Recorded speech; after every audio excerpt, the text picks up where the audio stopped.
In 1969, the White House prepares for the worst. I'm Jason Horton, and this is Strange Year. 1969 gave us Woodstock, the Stonewall riots, and Charles Manson. However, an uncovered disaster memo made 1969 a strange year. The Sapphire Memo, July 1969.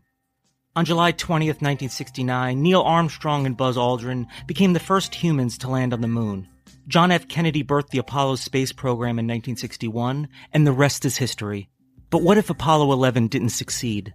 President Richard Nixon was prepared for that. 2 days before the first astronauts were to walk on the moon, presidential aide Bob Haldeman had Nixon's speechwriter William Safire draft something for the president to say, just in case the astronauts never made it back. It was titled, In Event of Moon Disaster. Here's the memo read by someone way more compelling than I am, Benedict Cumberbatch from BBC Newsnight.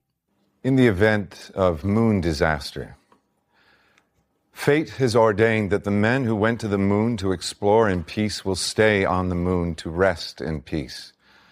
These brave men, Neil Armstrong and Edwin Aldrin, know that there is no hope for their recovery. But they also know that there is hope for mankind in their sacrifice.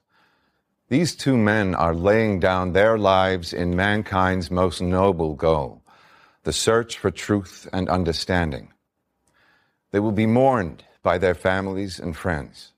They will be mourned by the nation. They will be mourned by the people of the world. They will be mourned by a Mother Earth that dared send two of her sons into the unknown.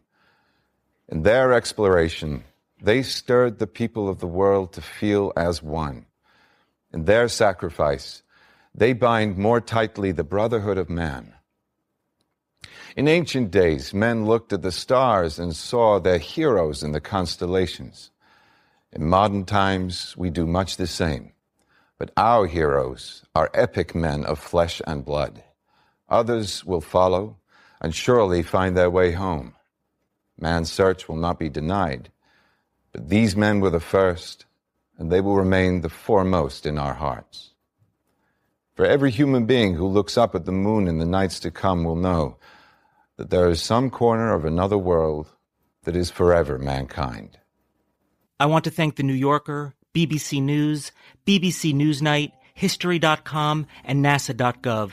Thank you so much for listening, and I'll be back next time with another episode of Strange Year.